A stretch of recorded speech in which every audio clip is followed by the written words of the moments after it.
Bakit po ba natin dapat ibigin at patawarin ang ating mga kaaway? Ngayon po ay Saturday ng unang linggo ng Kwaresma at ang mabuting balita ng Panginoon ayon kay San Mateo. Papuri sa iyo, Panginoon. Narinig ninyong sinabi, mahalin mo ang iyong kaibigan at kamuhian mo ang iyong kaaway. Ngunit ito naman ang sinasabi ko, mahalin ninyo ang inyong mga kaaway at ipanalangin ninyo ang mga umuusig sa inyo upang kayo maging tunay na mga anak ng inyong amang nasa langit sapagkat pinasisikat niya ang araw sa masasama at sa mabubuti at nagpapaulan siya sa mga matuwid at sa mga di matuwid. Kung ang mga nagmamahal sa inyo ang siya lamang ninyong mamahalin, anong gantimpala ang inyong maaasahan? Hindi ba't ginagawa rin yan ng mga maniningil ng buwis? At kung ang mga kapatid lamang ninyo ang inyong binabati, ano ang ginagawa ninyong higit kaysa iba? Ginagawa rin yan ng mga hintil. Kaya maging ganap kayo gaya ng inyong amang nasa langit. Ang mabuting balita ng ating Panginoon. Pinupuri ka namin, Panginoong Hesukristo. Sa mabuting balita, tinawag tayo ni Jesus sa isang mataas na antas ng pag-ibig. Ibigin mo ang iyong kaaway at ipanalangin ang mga umuusig sa iyo. Hindi po madaling ibigin ang taong nagtaksil o nagkanulo sa atin at sumira sa ating tiwala. Ngunit yan po ang inaasahan ng Panginoon sa atin, ang umibig na walang pasubali, hindi alintana ang pananakit at pagkakanulong ginawa sa atin, kailangan pa rin nating ibigin at ipanalangin ang mga nananakit sa atin. Wala pong panalo kung tapatan natin ng galit ang galit, pagkanulo ang pagkanulo. Sa kabila ng pinsalang ginawa sa atin, bakit po hindi natin subukang maging maamo, magpatawad at ipaubaya ang lahat sa Diyos? Hindi po namimili ng iniibig ang Diyos.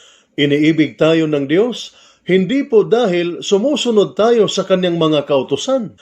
At iniibig pa rin tayo ng Diyos kahit pa pinagtaksilan at ipinagkanulo natin siya ng paulit-ulit. Dapat nating ibigin at patawarin ang mga kaaway dahil una, ang pag-ibig at pagpapatawad ay ang pumipigil at nagpapahinto ng galit, away at puot.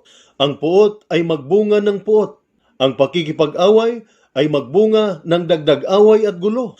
Pangalawa, ang pag-ibig at pagpapatawad ay ang nagpapagaling ng pusong sugatan.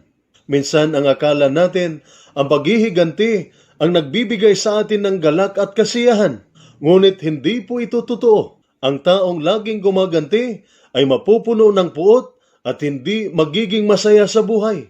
Panghuli, ang pag-ibig at pagpapatawad ay ang marka at palatandaan na tayo ay mga anak ng Diyos. Tulad ng ating amang nasa langit na umibig sa mga makasalanan at nais silang iligtas, tayo din ay tinawag na umibig at magpatawad sa mga nagkakasala sa atin. Muli, bakit po dapat nating ibigin at patawarin ang ating mga kaaway? Ito po ang salita ng Diyos, ang ating gabay. Let us pray. Lord God, Almighty Father, Creator of mankind and author of peace, those who take refuge in you will be glad and forever will shout for joy. Protect our soldiers as they discharge their duties. Protect them with the shield of your strength and keep them safe from all evil and harm. Grant them courage and hope. May they ever experience your firm support, gentle love, and compassionate healing. Be their constant companion and the refuge in every adversity. Be their power and protector, leading them from darkness to light. May the power of your love enable them to return home in safety, that with all those who love and care for them, they may ever rejoice and praise you for your loving care.